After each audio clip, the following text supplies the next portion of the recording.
nañu ànd taxaw ngir suñu kilifa yi woote sàrt yu aar gune yi jaarale ko ci code de l'enfant.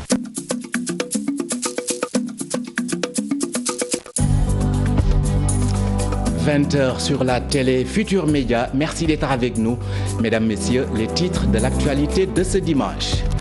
Affaire Ndingler Sédiment, la situation risque de s'envenimer davantage. La médiation du ministre de l'Intérieur s'est heurtée à l'inflexibilité des populations qui ont déchiré le protocole d'accord du ministre de l'Intérieur. Ils réclament l'intégralité de leurs terres ou rien du tout. Covid-19 au Sénégal, l'Église maintient la fermeture des lieux de culte. La situation épidémiologique ne milite pas pour le moment en faveur d'une réouverture, selon l'évêque de Ziguinchor que vous entendrez dans cette édition. Tabaski 2020, une édition pas comme les autres pour bon nombre de pères de famille frappés de plein fouet par la pandémie de la Covid-19. La bonne nouvelle ce dimanche, les éleveurs mauritaniens commencent finalement à traverser le fleuve Sénégal. 180 000 têtes ont déjà été convoyées à partir de Matam vers l'intérieur du pays. Bienvenue, bonsoir à tous.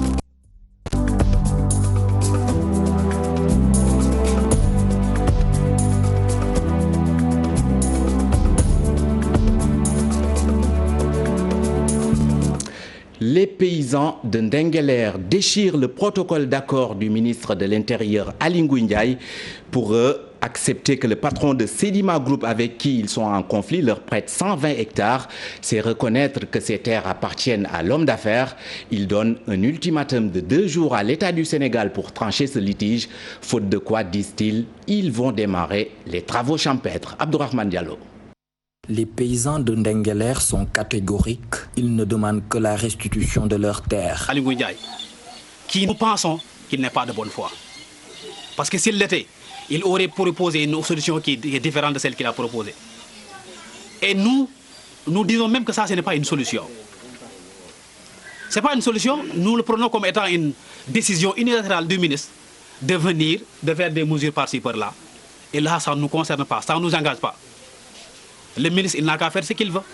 Avec les services qui l'accompagnent, avec les géomètres qui l'accompagnent, il n'a qu'à mesurer ses terres et partir et repartir. Mais nous restons sur le champ. Ces paysans qui ont déjà leurs semences et engrais ne savent pas encore où cultiver. Mais ils se disent déterminés à regagner leur champ, même s'il faut affronter les forces de l'ordre. Et l'ultimatum année que le chef de village l'a dit, où il a lancé ce village, il a précisé qu'après le lundi, les paysans vont retourner sur les terres. Quitte à ce qu'ils y retrouvent des nervis armés, quitte à ce qu'ils retrouvent des gendarmes, mais ils sont décidés, déterminés à cultiver leurs terres. A rappeler que le ministre de l'Intérieur Aly Ngouille Ndiaye avait demandé ce samedi à l'homme d'affaires Babacar Ngom de prêter 120 hectares à ses paysans de Ndingler pour sauver leur saison agricole. Abdourahmane Diallo, venons-en à la situation épidémiologique de la Covid-19 au Sénégal. Sachez que le pays a enregistré 4 nouveaux décès liés à la maladie, ce qui porte le bilan à 167 décès plutôt.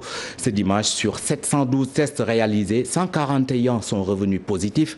Il s'agit de 96 cas contacts et 45 cas communautaires. 89 patients ont été déclarés guéris et 35 admis en réanimation. À ce jour donc, 2694 patients sont sous traitement et 5948 déclarés guéris. La Covid-19 et sa progression à grande vitesse au Sénégal, 7 décès enregistrés rien que le week-end. Qu'en est-il exactement du plan de riposte sur le terrain? Peut-on parler d'insouciance ou d'ignorance des populations sénégalaises? Faut-il changer de stratégie de sensibilisation? Voyons tout cela avec Ibou Diouf.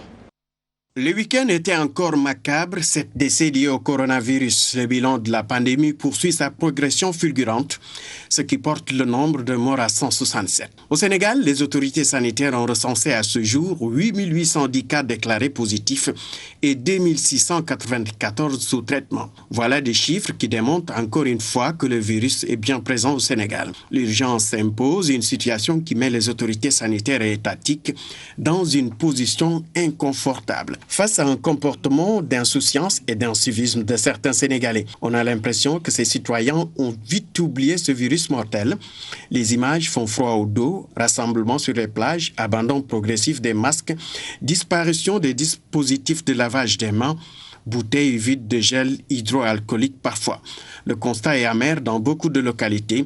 Un triste portrait de l'actuelle conjoncture qui indique bien qu'un plus simple relâchement, mais en abandon total. Comment pourrait-on remobiliser le troupe au moment où une frange de la population a pris goût à cette forme de liberté? Entre samedi et dimanche, on note au compteur 94 cas issus de la transmission communautaire et 7 décès liés au coronavirus. Les campagnes de sensibilisation d'envergure nationale ont été initiées depuis le premier cas de coronavirus au Sénégal. Qu'en est-il exactement sur le terrain aujourd'hui en termes d'impact de toutes ces actions? Cette situation déplorable fait appel à une série de questionnements. Qu'est-ce qui explique cette attitude des populations? L'insouciance, l'ignorance ou la défiance? C'est un des trois. Ces actes d'incivisme ne sont-ils pas de nature à porter un coup au dispositif de riposte? Mais en attendant, ne serait-il pas mieux de prévoir de nouvelles orientations stratégiques en matière de sensibilisation pour obtenir des résultats probants dans un délai raisonnable? Ibou Diouf, leur secteur n'a pas été épargné par la pandémie de la Covid-19. Avec l'interdiction des rassemblements, les animateurs n'ont pu avoir une marge de manœuvre. Toutefois, ils ont tenu à jouer leur partition dans la lutte contre le coronavirus qui a touché 80 personnes dans la région de Kaolack et fait 6 décès. Ils ont organisé une caravane de sensibilisation 3 jours durant. Ibrahima Diamé. L'évolution croissante et préoccupante de la pandémie dans la région de Kaolack, qui a enregistré 6 décès et plus de 80 cas positifs, interpelle quasiment tous les acteurs de tout domaine confondus. À travers une caravane de sensibilisation, l'association des techniciens animateurs du Sine Saloum s'est mobilisée pour jouer sa partition dans la lutte. On a sillonné toute la région, rien que pour vous dire que de ne pas lâcher les bras, quoi. Franchement, la pandémie est là et il faut surtout respecter les mesures barrières. Il y a des cas, il y a des décès. C'est pourquoi nous avons pris cette initiative de dire aux populations, comme on est des porteurs de voix. Pendant 3 jours, ils sont sur le terrain où ils ont fait le tour de la commune, mais le constat général est qu'il y a un relâchement manifeste. Des fois, on leur dit même de porter des masques, on te dit n'importe quoi. Et si on a vu la police, et on se profite pour porter les masques. Ça, c'est une négligence de la population.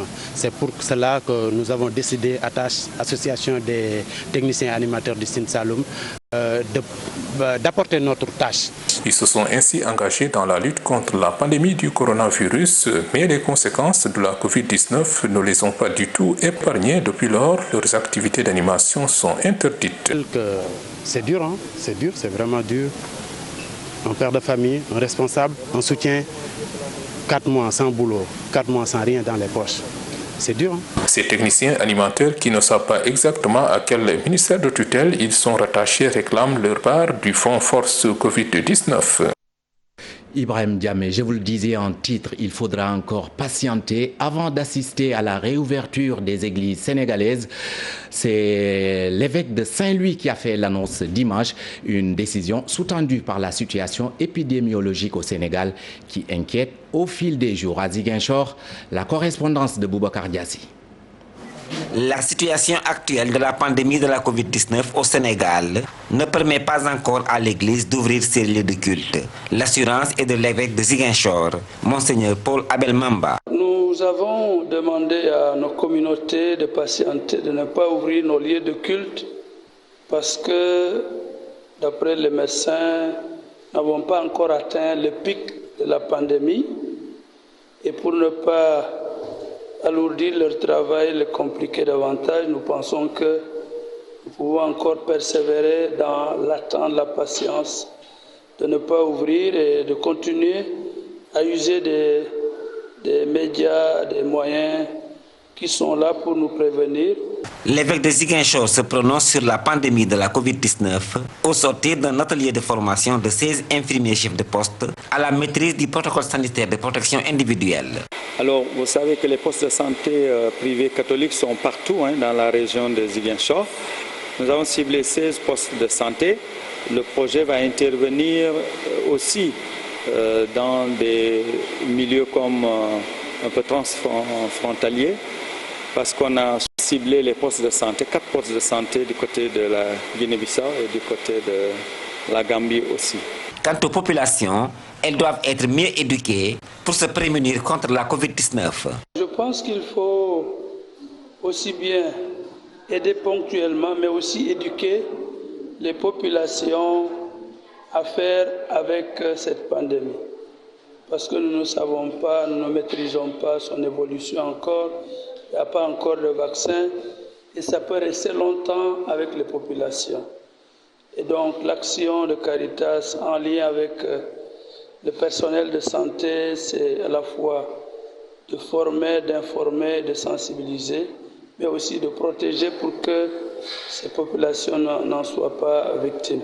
Car la pandémie est si présente dans la région de Ziguinchor qu'il existe actuellement 3 cas graves en réanimation au centre de traitement de l'hôpital régional de Ziguinchor. Parlons à présent des navétanes Covid-19. Les ASC au service de la sensibilisation contre le coronavirus. L'ASC Grand Yoff s'engage à faire du porte-à-porte pour communiquer sur les méthodes de prévention dans son quartier. Djibi Diakhaté, sociologue, porte la parole de l'ASC. Nous l'écoutons au micro TFM de Mardian. Je crois que maintenant, il y a un travail de sensibilisation de proximité à faire. Et c'est pourquoi nous avons pensé que les ASC constituent des relais communautaires forts. Les ASC ont une légitimité communautaire. Tout le monde sait que quand l'ASC se mobilise, c'est tout le quartier qui se mobilise. Donc vous avez une légitimité communautaire qui doit pouvoir vous permettre de vous déployer sur le terrain, dans les concessions, dans les boutiques, dans les multiservices, dans les salons de coiffure, pour parler aux populations, pour que les gens comprennent qu'il n'y a pas de politique derrière, que cette maladie, elle existe bel et bien, que les gens en meurent au quotidien. Le Sénégal aujourd'hui compte tous les jours au moins entre 3 et 4 morts. Il faut arrêter ça. Je vous le disais également en titre, Tabaski 2020, une édition historique du fait de la pandémie de la Covid-19. À quelques jours de l'Aïd el-Kébir, nos reporters ont rencontré quelques chefs de famille pour voir comment ils préparent la fête. Eh bien, la réponse est unanime. Cette édition sera très différente des autres, ont-ils confié à Cheikh Diop. Ces derniers jours, Seydina Issa Sall passe beaucoup de temps avec ses moutons. Ce père de famille qui vit à la Médina sait que le contexte va beaucoup changer cette année avec une fête de Tabaski qui risque d'être compliquée pour certaines familles dans ce contexte de coronavirus. Franchement, je prépare la fête, mais je ne me prends pas la tête. Nous savons que financièrement, ce sera très difficile. Cette année, j'ai acheté 2 moutons, mais je compte faire avec tout ce que j'ai. Autre lieu, une autre famille, celle de Diouf à la Gueule-Tapée. Les propos sont les mêmes. Cette mère de famille compte faire avec les bons du bord. La vie est très dure, surtout en cette période de pandémie. Toutefois, il faut faire avec les moyens du bord. Au Sénégal, certains événements mobilisent beaucoup de dépenses. Cette année, le coronavirus impose une nouvelle forme d'organisation. Le constat est là. Nous sommes obligés de réorganiser notre vie. Imaginez ceux qui achetaient un mouton à 1 million, voire 2 millions. C'est du gaspillage, à mon avis. La Tabaski est une fête très importante dans le calendrier musulman. Il s'agit d'un moment de retrouvailles, de communion entre fidèles. Mais cette année, l'avènement de la Covid-19 risque de changer le menu. Cheikh Diop, Tabaski rime forcément avec approvisionnement en moutons. À quelques jours de l'événement, les éleveurs mauritaniens commencent finalement à traverser le fleuve Sénégal. Au jour d'aujourd'hui, 180 000 têtes ont déjà été convoyées à partir de Matam vers l'intérieur du pays. Malgré les conséquences de la Covid-19, le ministre de l'Agriculture, le ministre de l'Élevage plutôt, rassure les Sénégalais pour une bonne préparation de la fête de Tabaski, notamment en ce qui concerne l'approvisionnement en moutons. Depuis la levée de l'état d'urgence, accompagnée d'une forte décision allant dans le sens de faciliter la traversée des moutons, seuls 2 points de passage sont autorisés entre la Mauritanie et le Sénégal, dans la région de Matam. À moins de 2 semaines de la Tabaski, 1200 têtes sont venues de l'autre côté du fleuve Sénégal. Sénégal, Nous rendons grâce à Dieu, malgré la maladie. Les autorités de nos pays ont fait des efforts. Aujourd'hui, la circulation nous a été facilitée. Nous venons de la Mauritanie et il y en a d'autres qui sont en route. Inch'Allah, nous sommes très optimistes. On emmènera beaucoup de têtes et je crois que le mouton ne va pas manquer cette année. Cette période de pandémie de la Covid-19 qui a fortement impacté l'économie locale, les éleveurs n'ont pas été épargnés. Malgré cela, plus de 18 000 moutons ont été convoyés vers les régions à l'intérieur du pays. En visite au site d'embarcation de la ville de Matam, le ministre de l'élevage rassure. Par rapport à Matam, nous venons d'arriver. Automatiquement, on trouve quand même qu'il y a déjà des opérateurs mauritaniens qui commencent à entrer. Selon les informations que nous venons de recevoir, 700 têtes qui viennent d'arriver et un lot important également est en cours. Mais ce qui est important ici à noter, c'est surtout les dispositions que l'État quand même avait promis ont été respectées sur toute la ligne. À commencer d'abord par les facilités concernant le transfert, mais aussi et surtout les appuis, l'accompagnement une fois sur le territoire sénégalais. Parce que le président de la République a demandé, dans le cadre de sa lettre circulaire signée le 17 juin passé, à ce qu'on facilite à tous les opérateurs au niveau des frontières, au niveau des axes routiers, mais aussi surtout au niveau des différents points de vente. L'ouverture tardive de la frontière avec seulement 2 points de passage à la place d'une dizaine habituellement et la reprise timide des marchés hebdomadaires communément appelés Louma, 2 contraintes qui risquent de perturber l'approvisionnement du marché en moutons. Ali Bandelnia, la région de Saint-Louis, quant à elle, a enregistré à ce jour 7000 têtes de moutons pour la Tabaski, soit 1000 moutons de plus par rapport à l'année dernière, selon le ministre de l'Élevage. Samba Benka invite toutefois les Sénégalais à s'approvisionner avant les 2 derniers jours, ce pour éviter les rassemblements au niveau des forailles dans ce contexte de la pandémie. Nous l'écoutons au micro d'Ousseynou Diop. Dans l'opération Tabaski, je peux dire que je sors de cette région très satisfait, en ce sens que l'année dernière, à la même période, à J-12 de la Tabaski, on était aux alentours de 6000 têtes. Cette année, on est à plus de 7000 têtes. Donc, nous avons noté un surplus de plus de 1000 têtes au niveau des différents marchés, mais au niveau des différentes zones d'attente. Donc, par rapport à ça, on ne peut que s'en féliciter. Mais j'en profite également pour, encore une fois de plus, lancer un appel à l'endroit des consommateurs sénégalais, pour les inviter encore une fois de plus, dans un contexte particulier de Covid-19, que tout un chacun puisse prendre les dispositions à temps pour se procurer de son mouton à temps. Parce que si on se permet de rester pendant les derniers jours et que tout le monde se retrouve là-bas, on risque quand même de créer ces rassemblements qui sont interdits. Parlons à présent de cette visite du ministre des Infrastructures à Marsassoum pour constater l'état d'avancement des travaux du BAC, un projet d'un montant de 20 milliards de francs CFA pour un délai d'exécution de 34 mois et qui a démarré en janvier 2019. En attendant la fin des travaux, la traversée est assurée par un ferry vétuste qui tombe souvent en panne. Bakary Konté.